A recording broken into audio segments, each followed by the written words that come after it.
Good evening and welcome to Goodnight Flagstaff. I'm Matthew Banks, and I'm blessed to teach Kung Fu at Sacred Mountain Fighting and Healing Arts. It's books like this that taught me what being a true hero really is. Thank you for tuning in to our community story time. You can find a new chapter from one of our favorite family-friendly books at 8 p.m. each weeknight on the Literary Center's YouTube channel and on Crater Radio, a local online radio station. The previous chapter is replayed on Crater Radio each weeknight at about 7:30, just before the new chapter airs. You can also listen to all previous Goodnight Flagstaff recordings on YouTube. We're currently reading The Fellowship of the Ring by J.R.R. Tolkein. If you'd like to check it out to read along with us at home, it's available at the library. Come check it out today with your Coconino County Library card. Please email us if you'd like to join our team of readers and connect with your community through stories. All ages are welcome. Our email is goodnightflagstaff@gmail.com. Last time we read together, Frodo planned to head toward Crick Hollow, which was to be his new home. But they were still concerned about the Black Riders. While they ate, 3 of the 4 told their part of the story to Merry and the others there. Frodo tried to convince them that he should go on alone because of the dangers, but they would have none of that, so Frodo relented. Would the plans they made happen as expected? Let's find out. Chapter 6. The Old Forest. Frodo woke suddenly. It was still dark in the room. Merry was standing there with a candle in one hand and banging on the door with the other. "All right, what is it?" said Frodo, still shaken and bewildered. "What is it?" cried Merry. "It is time to get up. It is 4:30 and very foggy. Come on! Sam is already getting breakfast ready. Even Pippin is up. I am just going to saddle the ponies and fetch the one that is to be the baggage carrier. Wake that sluggard Fatty. At least he must get up and see us off." Soon after 6 o'clock, the 5 hobbits were ready to start. Fatty Bulger was still yawning. They stole quietly out of the house. Merry went in front, leading a laden pony, and took his way along a path that went through a spinney behind the house, and then cut across several fields. The leaves of trees were glistening, and every twig was dripping. The grass was gray with cold dew. Everything was still, and faraway noises seemed near and clear. Fowls chattering in a yard, someone closing a door of a distant house. In their shed they found the ponies, sturdy little beasts of the kind loved by hobbits, not speedy, but good for a long day's work. They mounted, and soon they were riding off into the mist, which seemed to be open reluctantly before them and close forbiddingly behind them. After riding for about an hour, slowly and without talking, they saw the hedge looming suddenly ahead. It was tall and netted over with silver cobwebs. "How are you going to get through this?" asked Fredegar. "Follow me," said Merry, "and you will see." He turned to the left along the hedge, and soon they came to a point where it bent inwards, running along the lip of a hollow. A cutting had been made at some distance from the hedge and went sloping gently down into the ground. It had walls of brick at the sides, which rose steadily until suddenly they arched over and formed a tunnel that dived deep under the hedge and came out in the hollow on the other side. Here Fatty Bulger halted. "Goodbye, Frodo," he said. "I wish you were not going into the forest. I only hope you will not need rescuing before the day is out, but good luck to you, today and every day." "If there are no worse things ahead than the old forest, I shall be lucky," said Frodo. "Tell Gandalf to hurry along the east road. We shall soon be back on it and going as fast as we can. Goodbye!" they cried, and rode down the slope and disappeared from Fredegar's sight into the tunnel. It was dark and damp. At the far end, it was closed by a gate of thick-set iron bars. Merry got down and unlocked the gate, and when they had all passed through, he pushed it to again. It shut with a clang, and the lock clicked. The sound was ominous. "There," said Merry. "You have left the Shire, and are now outside, and on the edge of the old forest." "Are the stories about it true?" asked Pippin. "I don't know what stories you mean," Merry answered.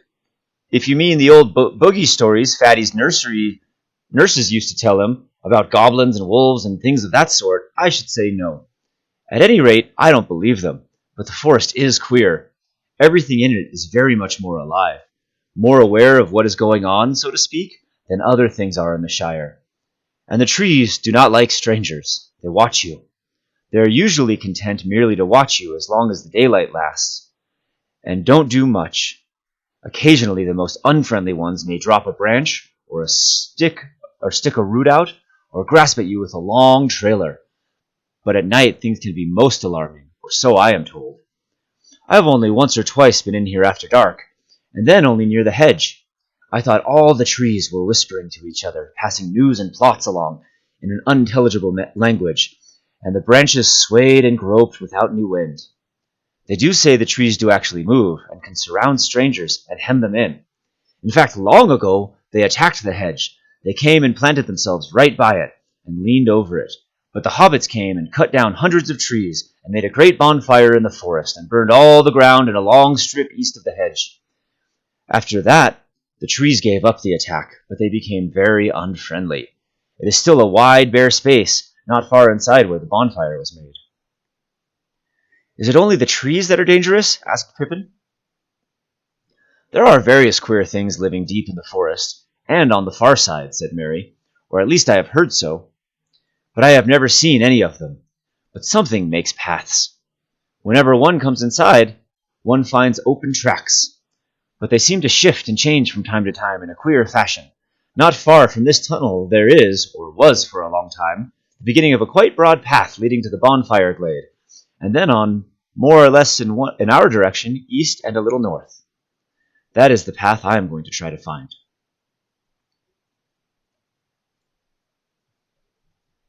The hobbits now left the tunnel gate and rode across the wide hollow.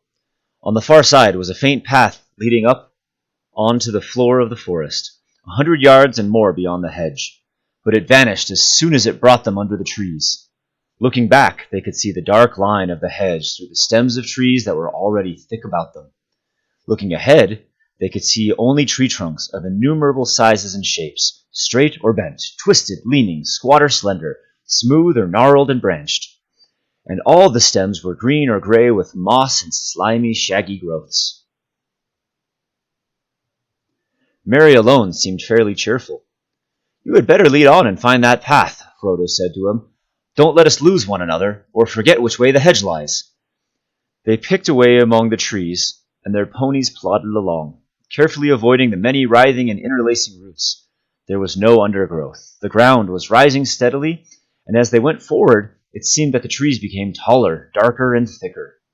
There was no sound, except an occasional drip of moisture falling through the still leaves. For the moment, there was no whispering or movement among the branches, but they all got an uncomfortable feeling that they were being washed with disapproval, deepening to dislike and even enmity. The feeling steadily grew until they found themselves looking up quickly or glancing back over their shoulders as if expecting a sudden blow. There was not as yet any sign of a path, and the trees seemed constantly to bar their way. Pippin suddenly felt that he could not bear it any longer, and without warning let out a shout. "Oi! Oi!" he cried. "I am not going to do anything. Just let me pass through, will you?" The others halted startled, but the cry fell as if muffled by a heavy curtain. There was no echo or answer through the wood, though the wood seemed to become more crowded and more watchful than before. "I should not shout if I were you," said Merry. "It does more harm than good." Frodo began to wonder if it were possible to find a way through, and if he had been right to make the others come into this abominable wood. Merry was looking from side to side and seemed already uncertain which way to go. Pippin noticed it. "It has not taken you long to lose us," he said, but at that moment Merry gave a whistle of relief and pointed ahead. "Well, well," he said, "these trees do shift. There is the bonfire glade in front of us, or I hope so, but the path to it seems to have moved away." The light grew clearer as they went forward. Suddenly they came out of the trees and found themselves in a wide circular space. There was sky above them, blue and clear to their surprise, for down under the forest roof they had not been able to see the rising morning and the lifting of the mist. The sun was not, however, high enough yet to shine down into the clearing, though its light was on the treetops. The leaves were all thicker and greener about the edges of the glade, enclosing it with an almost solid wall. No tree grew there, only rough grass and many tall plants, stocky and faded hemlocks and wood parsley, fireweeds seeding into the fluffy ashes, and rampant nettles and thistles. A dreary place, but it seemed a charming and cheerful garden after the close forest. The hobbits felt encouraged and looked up hopefully at the broadening daylight in the sky. At the far side of the glade there was a break in the wall of trees, and a clear path beyond it. They could see it running on into the wood, wide in places and open above, though every now and again the trees drew in and overshadowed it with their dark boughs. Up this path they rode.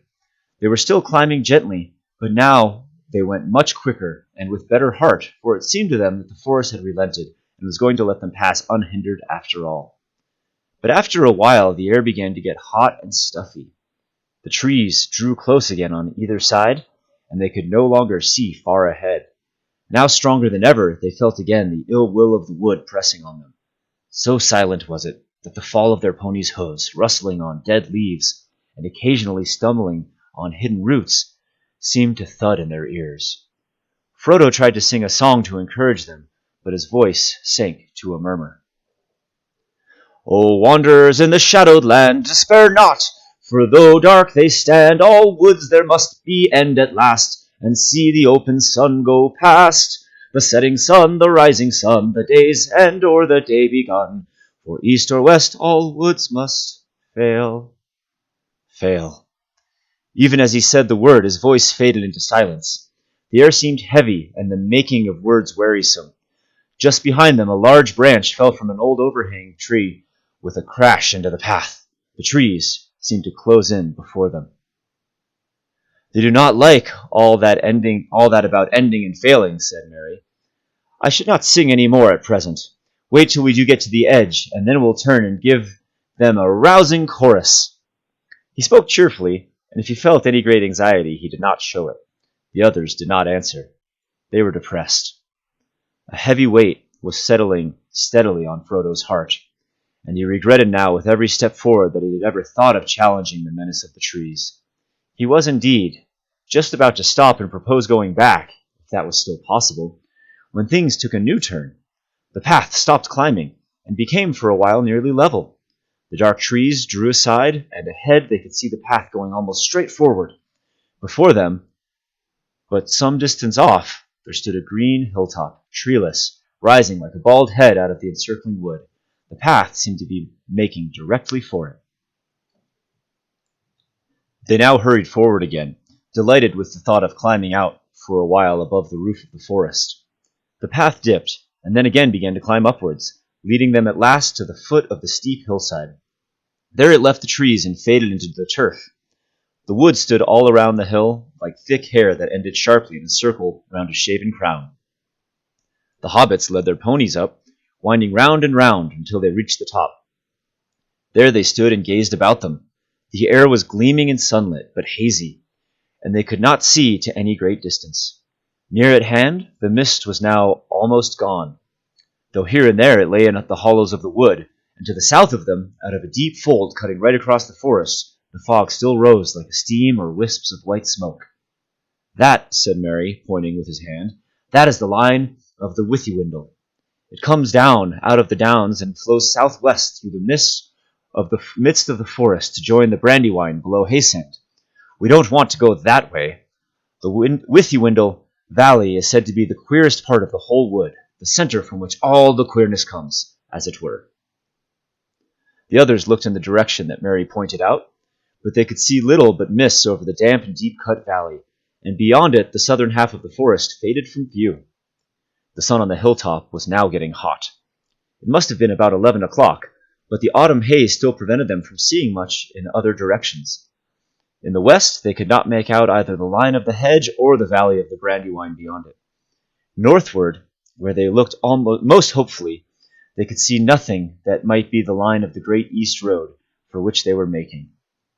They were on an island in a sea of trees, and the horizon was veiled. On the southeastern side, the ground fell very steeply, as if the slopes of the hill were continued far down under the trees, like island shores that really are the sides of a mountain rising out of deep waters. They sat on the green edge and looked out over the woods below them while they ate their midday meal. As the sun rose and past noon, they glimpsed far off in the east and the gray-green lines of the downs that lay beyond the old forest on that side. That cheered them greatly, for it was good to see a sight of anything beyond the wood's borders, though they did not mean to go that way if they could help it. The Barrow Downs had as sinister a reputation in a hobbit legend as the forest itself. At length, they made up their minds to go on again. The path that had brought them to the hill reappeared on the northward side, but they had not followed it far before they became aware that it was bending steadily to the right. Soon it began to descend rapidly, and they guessed that it must actually be heading toward the Withywindle Valley, not at all the direction they wished to take. After some discussion, they decided to leave this misleading path and strike northward, for although they had not been able to see it from the hilltop, the road must lie that way, and it could not be many miles off. Also northward, and to the left of the path, the land seemed to be drier and more open, climbing up to slopes where the trees were thinner, and pines and firs replaced the oaks and ashes and other strange and nameless trees of the denser wood. At first their choice seemed to be good. They got along at a fair speed, though whenever they got a glimpse of the sun in an open glade, they seemed unaccountably to have veered eastwards. But after a time the trees began to close in again, just where they had appeared from a distance to be thinner and less tangled. Then deep folds in the ground were discovered unexpectedly, like the ruts of great giant wheels or wide moats and sunken roads long disused and choked with brambles. These lay usually right across their line of march, and could only be crossed by scrambling down and out again, which was troublesome and difficult with their ponies. Each time they climbed down, they found the hollow filled with thick bushes and matted undergrowth, which somehow would not yield to the left, but would only give way when they turned to the right, and they had to go some distance along the bottom before they could find a way up the further bank. Each time they clambered out, the trees seemed deeper and darker, and always to the left and upwards. It was most difficult to find a way, and they were forced to the right and downwards. After an hour or two, they had lost all clear sense of direction, though they knew well enough that they had long ceased to go northward at all. They were being headed off, and were simply following a course chosen for them, eastwards and southwards into the heart of the forest, and not out of it. The afternoon was wearing away when they scrambled and stumbled into a fold that was wider and deeper than any they had yet met. It was so steep and overhung that it proved impossible to climb out of it again, either forwards or backwards, without leaving their ponies and their baggage behind. All they could do was follow the fold downwards. The ground grew soft, and in places boggy. Springs appeared in the banks, and soon they found themselves following a brook that trickled and babbled through a weedy bed. Then the ground began to fall rapidly, and the brook, growing strong and noisy, flowed and leaped swiftly downhill. They were in a deep, dim-lit gully, overarched by trees high above them. After stumbling along, for some way along the stream, they came quite suddenly out of the gloom. As if through a gate, they saw the sunlight before them. Coming to the opening, they found that they had made their way down through a cleft in a high steep bank, almost a cliff. At its feet was a wide space of grass and reeds, and in the distance could be glimpsed another bank almost as steep. A golden afternoon of late sunshine lay warm and drowsy upon the hidden land between. In the midst of it there wound lazily a dark river of brown water, bordered with ancient willows, arched over with willows, blocked with fallen willows, and flecked with thousands of faded willow leaves. The air was thick with them, fluttering yellow from the branches, for there was a warm and gentle breeze blowing softly in the valley, and the reeds were rustling, and the willow boughs were creaking. "Well, now I have at least some notion of where we are," said Mary. "We have come almost in the opposite direction to which we intended. This is the river Withywindle. I will go on and explore." He passed out into the sunshine and disappeared into the long grasses. After a while he reappeared and reported that there was a fairly solid ground between the cliff foot and the river. In some places firm turf went down to the water's edge. "What's more," he said, "there seems to be something like a footpath winding along on this side of the river. If we turn left and follow it, we shall be bound to come out on the east side of the forest eventually." "I dare say," said Pippin. "That is, if the track goes on so far, and does not simply lead us into a bog and leave us there. Who made the track, do you suppose, and why?" "I am sure it was not for our benefit. I'm getting very suspicious of this forest and everything in it, and I begin to believe all the stories about it." "And have you any idea how far eastward we should have to go?" "No," said Mary, "I haven't." I don't know in the least how far down the Withywindle we are, or who could possibly come here often enough to make a path along it, but there's no other way out that I can see or think of." There being nothing else for it, they filed out, and Mary led them to the path that he discovered.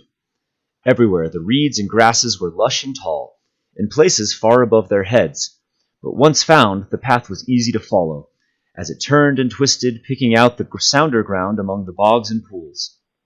Here and there, it passed over other rills, running down gullies into the Withywindle out of the higher forest lands, and at these points there were tree trunks or bundles of brushwood laid carefully across.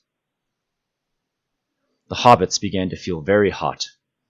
There were armies of flies and all kinds buzzing round their ears, and the afternoon sun was burning on their backs. At last they came suddenly into a thin shade. Great gray branches reached across the path. Each step forward became more reluctant than the last. Sleepiness seemed to be creeping out of the ground and up their legs, and falling softly out of the air upon their heads and eyes. Frodo felt his chin go down and his head nod. Just in front of him, Pippin fell forward onto his knees. Frodo halted. "It's no good," he heard Merry saying. "Can't go another step without rest. Must have a nap. It's cool under the willows. Less flies."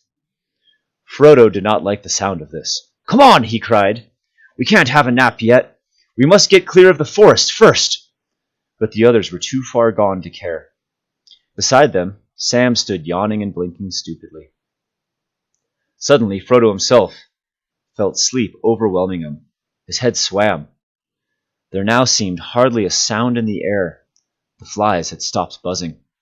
Only a gentle noise on the edge of hearing, a soft fluttering, as of a song half-whispered, seemed to stir the boughs above. He lifted his eyes heavily and saw, leaning over him, a huge willow tree, old and hoary. Enormous it looked, its sprawling branches going up like reaching arms with many long-fingered hands. Its knotted and twisted trunk gaping in wide fissures that creaked faintly as the boughs moved. The leaves fluttering against the bright sky dazzled him, and he toppled over, lying where he fell upon the grass. Merry and Pippin dragged themselves forward and lay down with their backs to the willow trunk. Behind them, the great cracks gaped wide to receive them as the tree swayed and creaked. They looked up at the gray and yellow leaves, moving softly against the light and singing. They shut their eyes, and then it seemed that they could almost hear words, cool words, saying something about water and sleep. They gave themselves up to the spell and fell fast asleep at the foot of the great gray willow. Frodo lay for a while fighting with the sleep that was overwhelming him. Then, with an effort, he struggled to his feet again. He felt a compelling desire for cool water.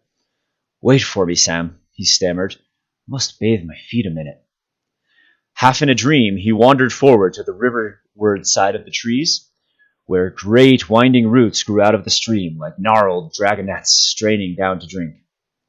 He straddled one of these and paddled his hot feet in the cool brown water, and there he too suddenly fell asleep with his back against a tree.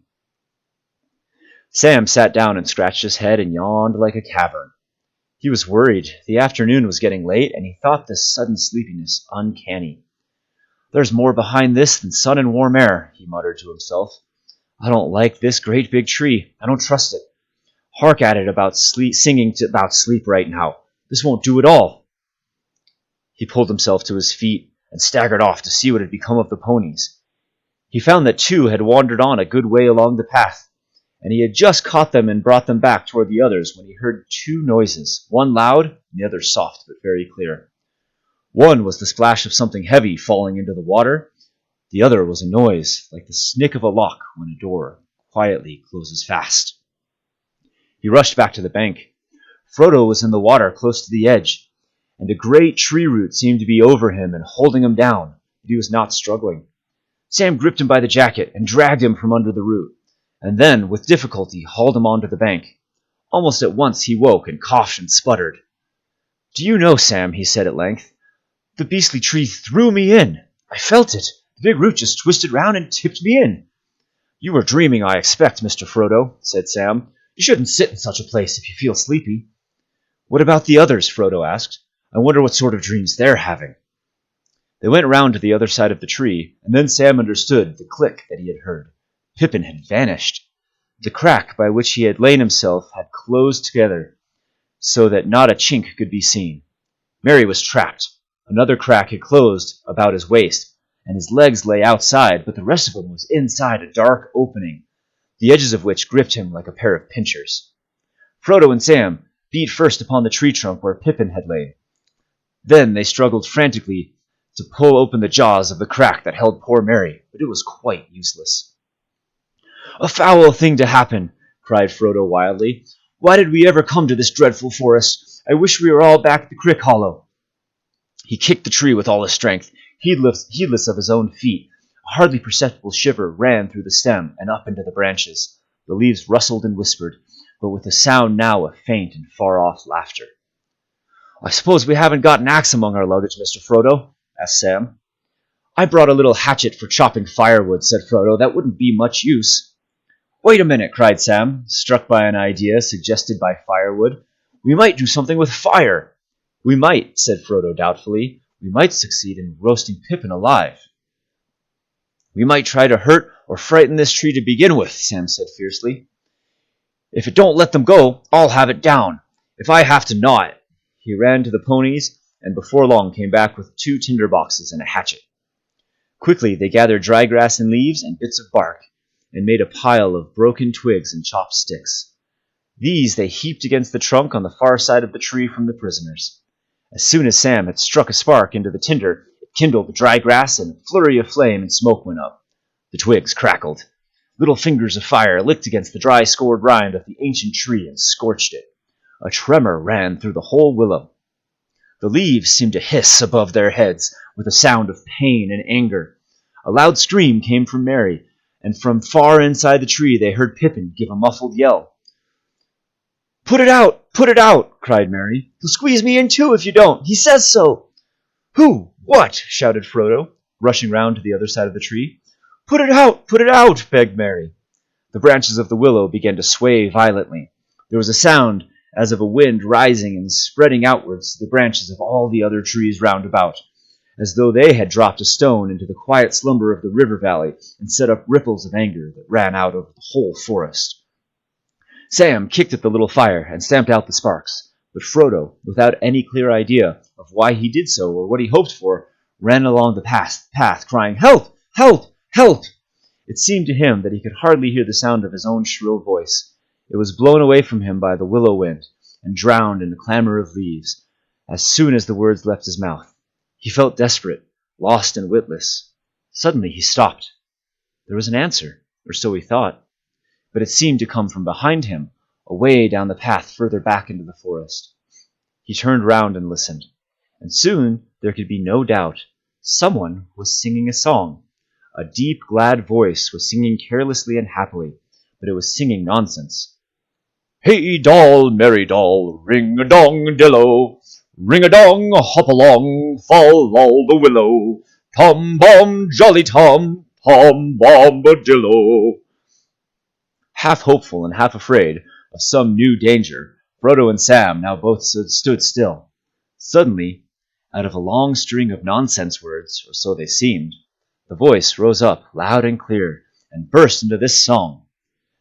"Hey come, merry doll, derry doll, my darling, light goes the weather wind and the feathered starling, down along under hill, shining in the sunlight, waiting on the doorstep for the cold starlight. There my pretty lady is, river woman's daughter, slender as the willow wand, clearer than the water. Old Tom Bombadil, water lilies bringing, comes hopping home again, can you hear him singing? Hey come, merry doll, derry doll, a merry-o, goldberry, merry yellow berry-o. Poor old willow man, you tuck your roots away, Tom's in a hurry now, evening will follow day. Tom's going home again, water lilies bringing. Hey come, merry doll, can you hear me singing?"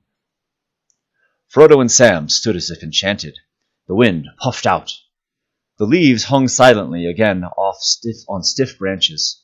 There was another burst of song, and then suddenly Hopping and dancing along the path, there appeared above the reeds an old battered hat, with a tall crown, and a long blue feather stuck in the band. With another hop and a bound, there came into view a man, or so it seemed. At any rate, he was too large and heavy for a hobbit, if not quite tall enough for one of the big people, though he made noise enough for one, stumping along with great yellow boots on his thick legs and charging through grass and rushes like a cow going down to drink. He had a blue coat and a long brown beard.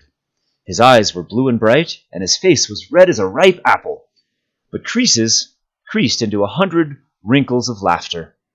In his hands he carried on a large leaf, as on a tray, a small pile of white water lilies. "Help!" cried Frodo and Sam, running toward him with their hands stretching out. "Whoa, whoa, steady there!" cried the old man, holding up one hand, and they stopped short, as if they had been struck stiff. "Now, my little fellows, where be you a-going to, puffing like a bellows? What's the matter here, then? Do you know who I am? I'm Tom Bombadil. Tell me, what's your trouble? Tom's in a hurry now. Don't you crush my lilies." "My friends are caught in the willow tree," cried Frodo breathlessly. "Master Merry's being squeezed in a crack," cried Sam. "What?" shouted Tom Bombadil, leaping up in the air. "Old Man Willow? Not worse than that, eh? That can soon be mended. I know the tune for him. Old Grey Willow Man, I'll freeze his marrow cold if he doesn't behave himself. I'll sing his roots off. I'll sing a wind up and blow leaf and branch away. Old Man Willow!" Setting down his lilies carefully on the grass, he ran to the tree. There he saw Merry's feet, still sticking out. The rest had already been drawn further inside. Tom put his mouth to the crack and began singing into it in a low voice. They could not catch the words, but evidently Merry was aroused. His legs began to kick. Tom sprang away, and breaking off a hanging branch, smote the side of the willow with it. "You let them out, Old Man Willow," he said. "What be you a-thinking? You should not be waking. Eat earth, dig deep, drink water. Go to sleep. Tom Bombadil is talking." Then he seized Merry's feet and drew him out of the suddenly widening crack. There was a tearing creak, and the other crack split open, and out of it Pippin sprang as if he had been kicked. Then, with a loud snap, both cracks closed fast again. A shudder ran through the tree from root to tip, and complete silence fell. "Thank you," said the hobbits, one after the other. Tom Bombadil burst out laughing. "Well, my little fellows," he said, stooping so that he peered into their faces, "you shall come home with me. The table is all laden with yellow cream, honeycomb, and white bread and butter. Goldberry is waiting. Time enough for questions round the supper table. You follow after me as quick as you are able." With that, he picked up his lilies, and then, with a beckoning wave of his hand, went hopping and dancing along the path eastward, still singing loudly and nonsensically. Too surprised, and too relieved to talk, the hobbits followed after him as fast as they could. But that was not fast enough. Tom soon disappeared in front of them, and the noise of his singing got fainter and further away. Suddenly his voice came floating back to them, in a loud halloo. "Hop along, my little friends, up the withy windle. Tom's going on ahead, candles for to kindle. Down west sinks the sun, soon you will be groping. The night shadows fall, then the door will open. Out of the window panes, light will twinkle yellow. Fear no alder black, and heed no hoary willow. Fear neither root nor bough, Tom goes on before you. Hey now, merry doll, we'll be waiting for you." After that, the hobbits heard no more. At once, the sun seemed to sink into the trees behind them. They thought of the slanting light of the evening glittering on the Brandywine River, and the windows of Bucklebury beginning to gleam with hundreds of lights. Great shadows fell across them. Trunks and branches of trees hung dark and threatening over the path. White mists began to rise and curl on the surface of the river and stray about the roots of the trees upon its borders. Out of the very ground at their feet, a shadowy steam arose and mingled with the swiftly falling dusk. It became difficult to follow the path, and they were very tired. Their legs seemed leaden. Strange furtive noises ran among the bushes and reeds on either side of them, and if they looked up to the pale sky, they caught sight of queer, gnarled, and knobby faces that gloomed dark against the twilight, and leered down at them from the high bank and the edges of the wood. They began to feel that all this country was unreal, and that they were stumbling through an ominous dream that led to no awakening. Just as they felt their feet slowing down to a standstill, they noticed that the ground was gently rising. The water began to murmur. In the darkness, they caught the white glimmer of foam, where the river flowed over a short fall. Then, suddenly, the trees came to an end, and the mists were left behind. They stepped out from the forest, and found a wide sweep of grass welling up before them. The river, now small and swift, was leaping merrily down to meet them, glinting here and there in the light of the stars which were already shining under the sky. The grass under their feet was smooth and short, as if it had been mown or shaven. The eaves of the forest behind were clipped, and trim as a hedge. The path was now plain before them, well tended and bordered with stone. It wound up on to the top of a grassy knoll, now gray under the pale starry night. And there, still high above them on a further slope, they saw the twinkling lights of a house. Down again the path went, then up again, up along smooth hillside of turf, toward the light. Suddenly a wide yellow beam flowed out brightly from a door that was opened. There was Tom Bombadil's house before them, up, down, under hill. Behind it, the steep shoulder of the land lay gray and bare, and beyond that, the dark shapes of the Barrow Downs stalked away into the eastern night. They all hurried forward, hobbits and ponies. Already half their weariness and all of their fears had fallen from them. "Hey, come, merry doll!" rolled out from the song to greet them. "Hey, come, merry doll, hop along, my hearties, hobbits, ponies all, we are fond of parties. Now let the fun begin, let us sing together."